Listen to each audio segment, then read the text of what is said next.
Olá pessoal, bem-vindos à aula 3 de Sistemas de Produção. Nessa aula a gente vai falar sobre o outro tipo de classificação de sistemas de produção, que é quando a produção é para o estoque ou para o cliente.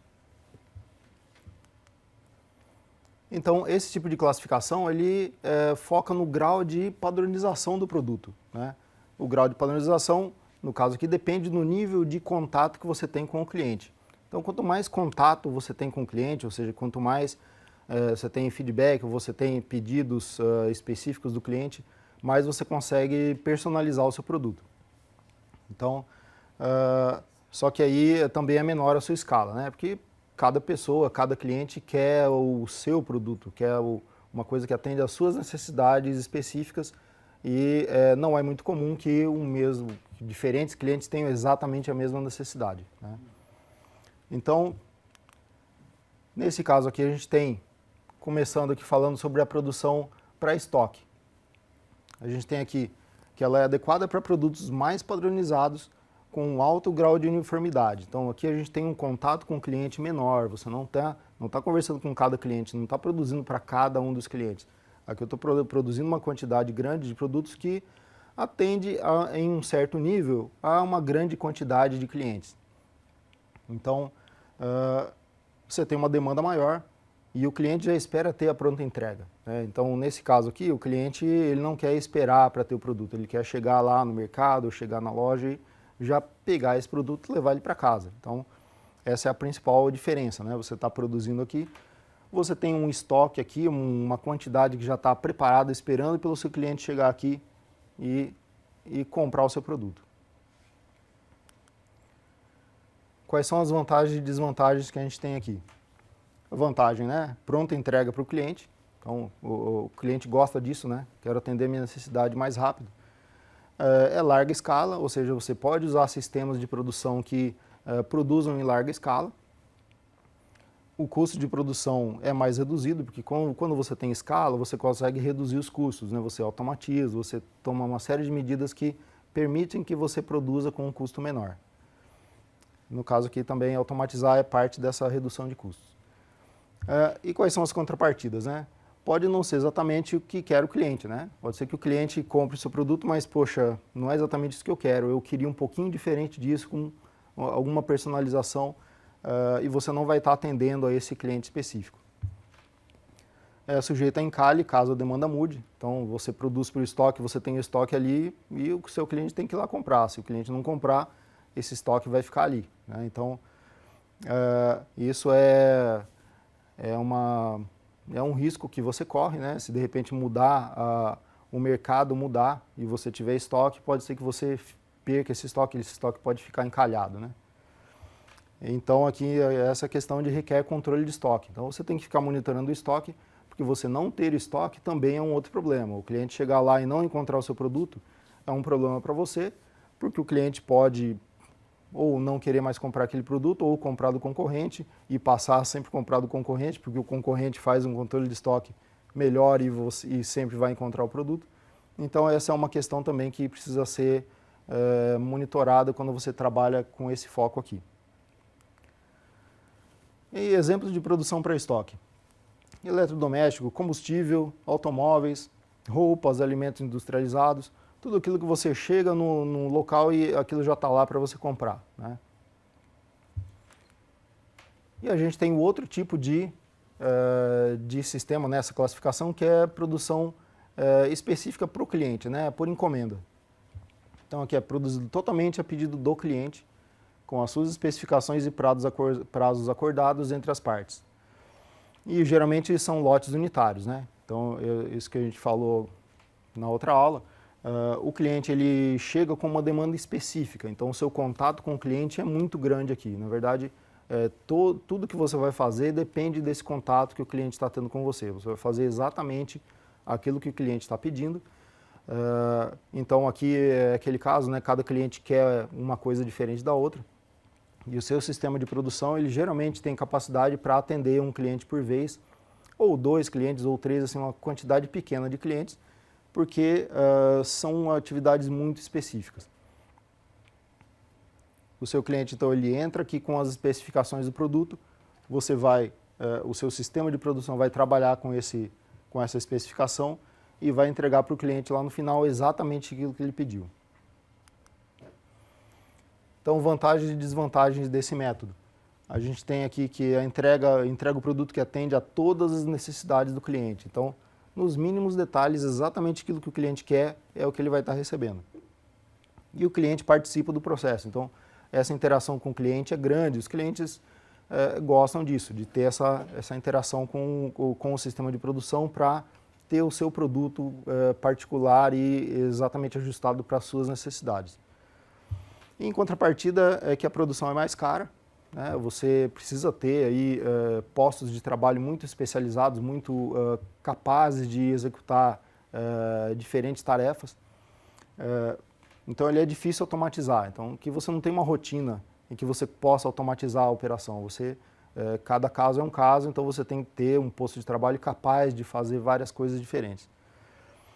Não existe pronta entrega, né? Então o seu cliente não vai chegar em um lugar e encontrar aquilo prontinho para ele exatamente como ele quer, né? Ele vai conseguir aquilo depois de um tempo, porque ele tem que falar o que ele quer, o seu sistema de produção vai fazer isso aí e vai entregar para ele depois de um tempo. E o seu sistema pode sofrer ociosidade, né? Porque como você atende diversos tipos de clientes com demandas diferentes, você pode sofrer eventualmente, algum cliente ele precisa de uma atividade e algum posto de trabalho, algum recurso que você tenha no seu sistema não é necessário para aquele cliente especificamente. Então você tem uma ociosidade de algum recurso. E o outro caso é que, como você tem aí uma produção mais cara, pode ser que a sua quantidade de clientes geralmente é menor, porque nem todo mundo consegue comprar com esse nível de personalização, né? Então, isso é uma coisa que pode também causar ociosidade no seu sistema. Exemplos de produção para o cliente. A construção civil, estaleiros, alta costura, serviços como arquitetura, consultoria e similares, né? Construção civil, aquilo que eu estava comentando com vocês em outra aula, cada edifício, cada casa, ela tem aquela personalização, né? A pessoa, eu quero construir uma casa, chama o arquiteto, eu quero construir a minha casa, a casa que vai ser perfeita para mim, né? Então é esse tipo de produto que se enquadra nessa produção para o cliente. E aqui então, fazendo uma visão geral e comparando esses dois tipos, né? Nesse gráfico aqui a gente tem aqui o eixo da padronização e da interação com o cliente. A gente percebe que produzir para estoque, você tem uma personalização alta, mas a interação com o cliente é baixa. E a gente tem aqui produzir sob medida, você tem muita interação com o cliente, só que você tem uma padronização baixa. Ou seja, nesse caso aqui você tem, não é padronizado, é específico para o cliente. E nesse caso aqui, você interagiu menos com o cliente, você está tentando produzir para muitos clientes. Então você tem uma padronização mais alta. Ok, pessoal. Eu vou mostrar para vocês aqui um pequeno tour do Arena, né? Aproveitando que vocês já viram a parte de sistemas de produção, a parte básica. A gente vai entrar agora mais na parte de simulação, né? Então, esse curso ele mescla a simulação com os sistemas de produção. Então, vocês vão usar muita simulação aqui. A partir desse momento, dessa etapa do curso, a gente vai entrar mais forte na simulação, principalmente na ferramenta Arena. Então, como preparação para as próximas aulas, eu vou mostrar para vocês aqui uma parte mais básica aí de que vocês precisam saber para trabalhar com a Arena. Então, essa aqui é a interface principal do Arena, né? Ela tem essa divisão, aqui as barras de ferramenta, aqui as barras de template, que são os elementos que a gente usa para montar a simulação. Essa aqui no meio é a área de trabalho, onde a gente monta a simulação, né? Você descreve aqui o seu modelo. E aqui, essa divisão é o que a gente chama de janela de planilha, que contém informações que são apoio para o seu modelo que vai estar sendo montado aqui. Então, para começar aqui, eu vou comentar com vocês sobre a navegação dentro da área de trabalho. A gente tem aqui algumas teclas que são as teclas que são usadas para isso, né? Aqui nessa área de trabalho você vai ter elementos aqui. e para você navegar por ela, é uma área bem grande, né? Que você navega por ela com essas teclas de seta do teclado. Você pode aproximar a imagem com a tecla mais e afastar com a tecla menos. E tem a tecla asterisco que ela mostra tudo que você montou até agora. Ele tenta abarcar tudo isso na mesma janela, né? Então aqui se eu, por exemplo, afastar o zoom, você percebe que ela tem bastante espaço, que tem bastante, tem disponível aqui bastante espaço para você montar o seu modelo, né? Outra coisa que é importante vocês saberem é sobre algumas regras de sintaxe do Arena, alguns padrões dele. Como regra geral, o ideal é você evitar usar acentuação e você não deve usar pontuação e caracteres diversos como esses que eu estou mostrando aqui nos nomes de objetos. Então, no Arena você vai dar nome de recursos, nomes de variáveis, dos próprios módulos.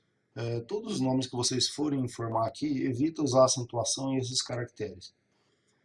Vocês devem também usar nomes únicos para tudo. Tudo que você nomear dentro do Arena, ele deve ter um nome único, né? Se você colocar o mesmo nome em elementos diferentes, ele vai se confundir na hora de acessar uma informação e ele, geralmente, se você fizer isso, ele vai dar já uma mensagem de erro avisando que você vai ter que corrigir.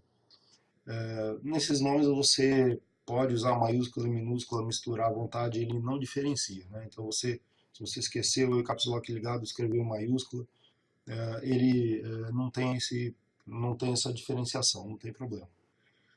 E o Arena é um software americano e ele usa o padrão numérico americano, ou seja, o separador de decimais é o ponto.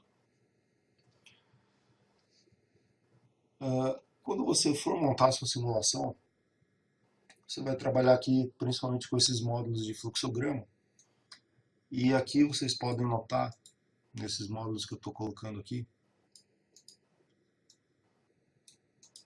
que eles têm alguns pontos de conexão. Então a gente tem o ponto aqui que é esse ponto triangular, que é um ponto de saída, e esse ponto quadradinho, que é um ponto de entrada. Então, as conexões aqui você usa esse comando aqui da barra, o comando connect. Quando você clica aqui, você aproxima o mouse, ele já sinaliza que ele está selecionado, você faz um clique, e você, né, se você selecionou um ponto de saída, você conecta em um ponto de entrada. Se você tentar conectar em um outro ponto de saída, ele não vai sinalizar para você. Então, quando você clica, ele monta uma conexão que é chamada Smart Connection, porque mesmo que você mova os módulos, ele altera a configuração. Se você quiser fazer um duplo clique aqui e desativar essa opção de Smart Connection, ela passa a não ser mais Smart, né? Então você pode aqui, na verdade, personalizar esse formato, né? Uma outra opção que você tem para fazer isso, aqui eu estou selecionando, se você quiser apagar, é só selecionar essa linha aí, colocar um delete. Se você quiser logo de cara não fazer um Smart Connection, você pode dar o primeiro clique. Se você clicar outras vezes na área de trabalho, ele já não vai criar uma Smart Connection. E é claro que aqui é o mesmo processo. Se você quiser que ela seja Smart Connection, é só clicar aqui que ele muda também. Como regra geral, você não consegue conectar mais de um ponto nas saídas dos módulos, ou seja, se eu tento conectar aqui, você percebe que ele não me permite mais fazer uma nova linha saindo daqui. Por outro lado, se eu quiser fazer várias conexões de entrada, ele me permite, né? Essa diferença acontece porque quando você tem um ponto de saída, se eu tivesse duas conexões de saída aqui, na verdade eu teria que informar para o Arena sobre uma decisão para ser tomada, né? Se eu tenho duas conexões saindo de um mesmo ponto, ele tem que saber qual é a regra para ele escolher uma saída ou outra, né? Então, no caso aqui, você tem um módulo específico para tomar decisão, que a gente vai ver nas aulas adiante, que é o decide. Então, ele não permite que você faça isso, né? Se você precisa de mais de uma conexão, Você vai usar, na verdade, uma conexão só, vai usar o módulo de side, que o módulo de side aqui, como vocês podem ver, tem duas saídas. Ele tem exatamente essa função de escolher o caminho, né?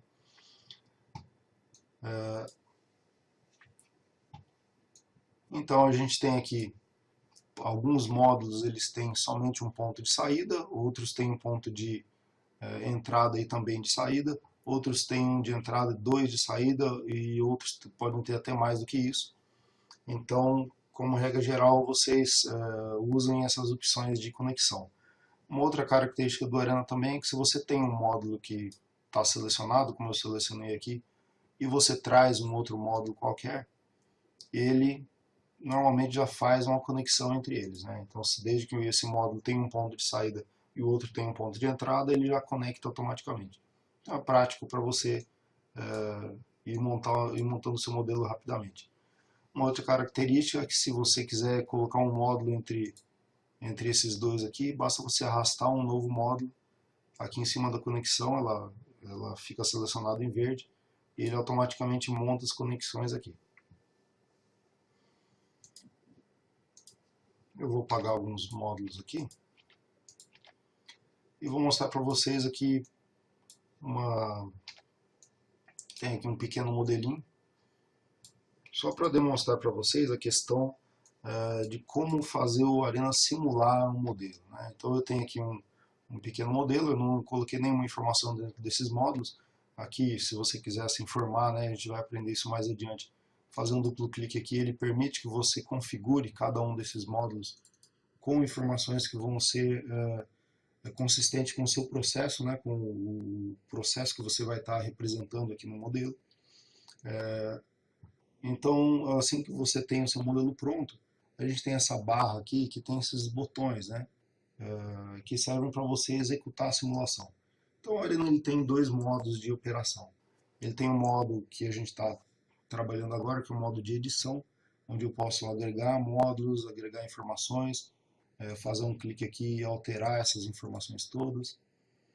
E ele tem um modo de simulação, né? Então, o modo de simulação, quando você escolhe esse comando aqui, que é o primeiro comando Go, ele muda de modo, ele começa então a simular o seu modelo. E aí ele mostra também uma animação, alguns elementos aqui numéricos que são de animação, né? A gente vê esse elemento aqui fluindo que são chamados de entidades. Você pode interagir com o modelo, por exemplo, fazendo uma pausa. Eu posso fazer uma pausa aqui para, nesse momento aqui, visualizar o que está acontecendo no meu modelo, né, pela animação. Eu posso fazer aqui um avanço rápido, fast forward, quando você aciona esse comando aqui, você percebe que a minha animação não está sendo atualizada, mas aqui embaixo o relógio está correndo, ou seja, a simulação está avançando e isso não está me mostrando a animação. Se você fizer uma pausa, você vai ver que ó, agora ele atualiza a animação. Então ele não mostrou para você, mas ele estava processando a animação. Ele tem também esse comando aqui que é o step, ou seja, ele faz avançar um evento por vez, né, uma entidade por vez. E a gente tem esse aqui que é o Start Over, que faz ele voltar para o momento zero, né? Então ele limpa todo o seu modelo e volta para o momento inicial, como se você tivesse começado a simular agora. Tudo isso a gente está aqui no modo de simulação, né? Apesar dele estar em pausa, se você fizer duplo clique em qualquer módulo, percebe que está tudo aqui em cinza, ou seja, eu não posso alterar as informações que estão aqui, porque aqui agora a gente já está simulando, né? Para voltar no modo de edição, é só você clicar nesse último botão aqui, o botão End, e ele volta aqui para o modo de edição. Uma última coisa sobre esses módulos de fluxograma, que todos eles, vocês vão notar, todos eles têm um campo chamado Name, que é esse primeiro campo aqui.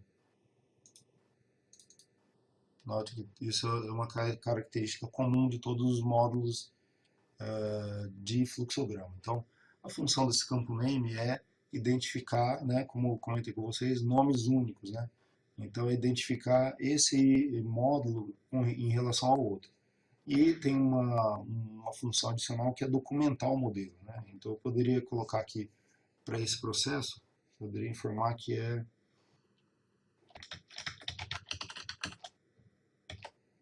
atividade do operador, por exemplo.